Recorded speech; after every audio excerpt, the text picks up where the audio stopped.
Good morning everybody, welcome back to another discussion video, and before I get into it I need those of you that are watching this video first, on Reddit most likely, if you are able to, please feel free to share this video around, because given the title that I'm going to give this video I have a feeling Gaijin might be inclined to remove it from Reddit.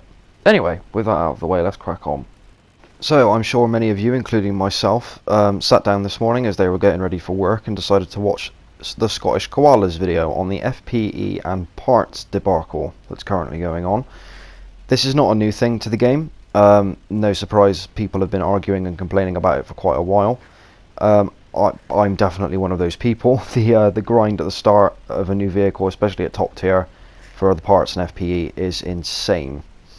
The general consensus from the majority of players is that those are things that a tank would come with, quote-unquote stock, but you know what I mean. Tanks that serve in the front line, whether it been in World War II or now, are usually issued with some sort of fire prevention equipment and a means of the crew repairing the tank.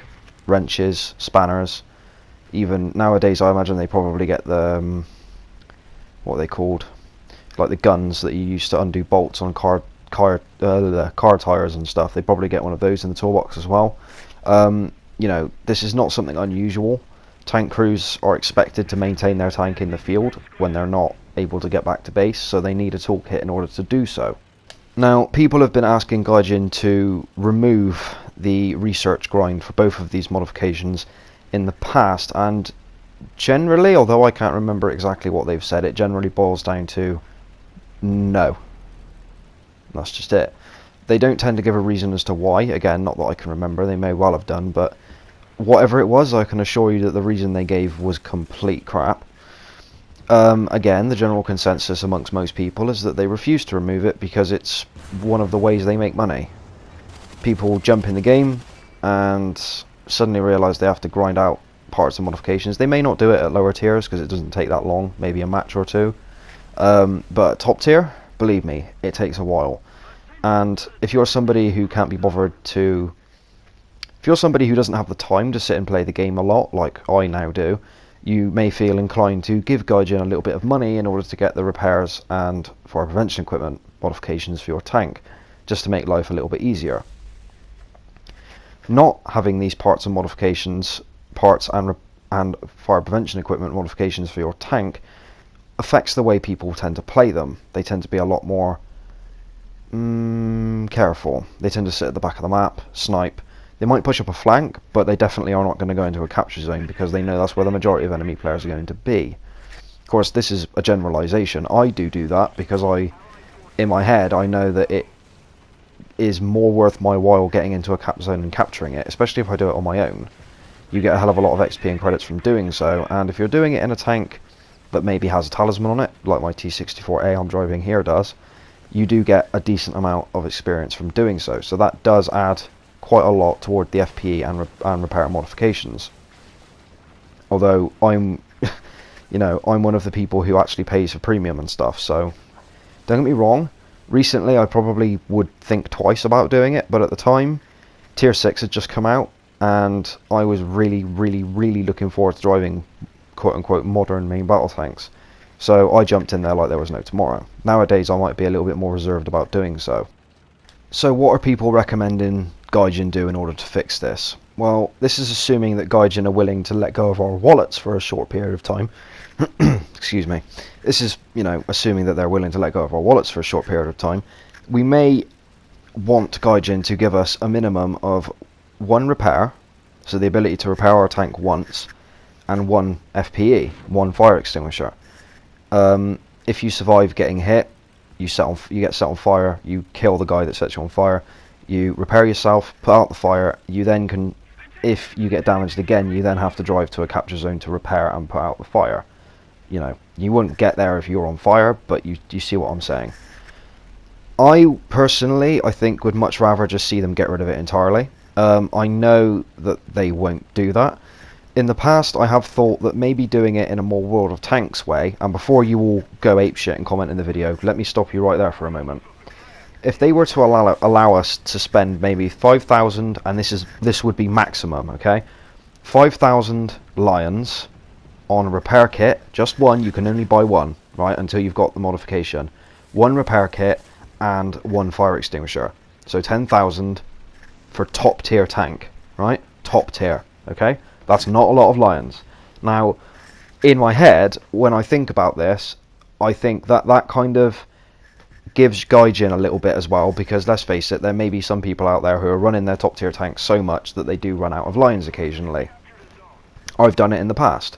So there would be the chance that somebody may give Gaijin maybe £5, $5, €5, whatever you wish, in order to buy repair kits and fire extinguishers for their tanks that do not have the modification.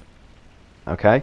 So you are able to get the FPEs and parts straight away when you get the tank, but you also can get the modification. Do you see what I'm saying?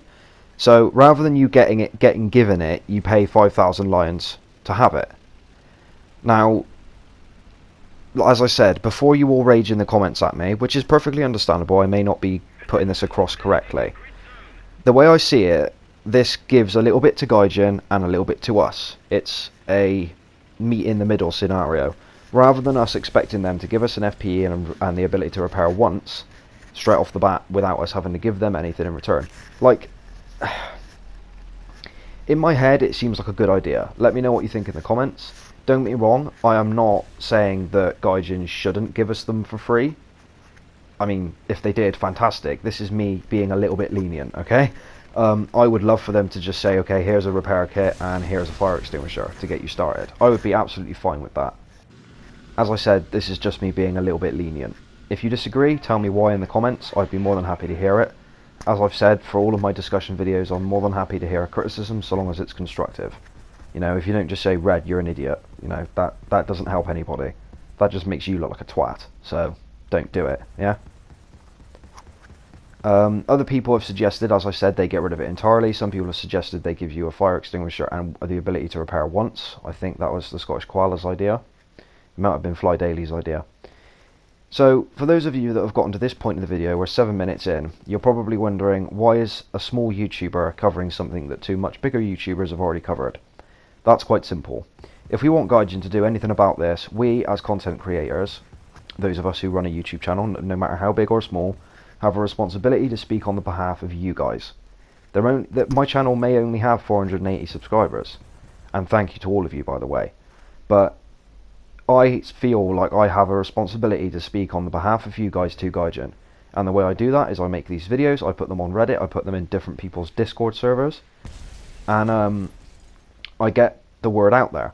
We've got to put our foot down and tell Gaijin that we will not take any more of their shit. Now, before you say, oh, well, they're a company, they've got to make money, yes, you're right, they do have to make money, but they make enough money from selling rank 5 premium vehicles, premium time, and lions, okay? They make enough money as it is. They're running the game perfectly fucking fine. And this is not something that's quote-unquote broken. I mean, I don't think the game is broken as such. I think it's mostly Gaijin wanting to hold on to their cash. I'm sure that we can all agree on. Anyway, Gaijin want to hold on to their money. In order to convince them to do otherwise, we need to put our foots down. I'm not going to say that you have to not put any money into the game. I'm saying that you do not pay for parts and repairs. Don't do it. Grind it out. I have to grind it out. Like, you know, just grind it out. I don't mind if you pay for premium time. That's fine. I'd be a hypocrite if I told you not to, because I do it. And that's perfectly fine. I'm not saying don't buy premium vehicles. You can buy premium vehicles if you like. I'm just saying that on this specific situation, maybe, you know, speak out against it. Write posts on Reddit. Talk to the developers. Make posts on their dev blogs. Even if it's not even relevant to what the dev blog's about. Make a post about it. I've seen people commenting on Reddit about this already. So, you guys, jump on the bandwagon as I am. Let's get the word out there. Let's make sure Gaijin listens to us. And let's make sure we get a reply that isn't bullshit. If they say to us anything that indicates they're thinking, well, we can't do that, we need to make money, we immediately know they're full of shit. Good? Good. Right. That's all I really had to say on the subject. I've covered what the problem is, what people's responses to the problem have been, what their ideas to solve the problem have been. I've given you my idea of what I think would work. Again, just to reiterate, I would be perfectly happy if they gave us them for free. I was just being lenient. If they gave us them for free, I certainly would not be fucking complaining. Don't get me wrong. So yeah. Anyways, I hope you guys enjoyed this discussion video. It was a little bit longer than I planned it on being, but there we are. Thank you very much for watching. I will see you guys in the next one. Please like, share and subscribe for more. It really does help out the channel. We're very close to 500 subscribers. I'm getting quite near to having to do a 500 subscriber Q&A. So, yeah. I did a 300 subscriber Q&A. That was a lot of fun.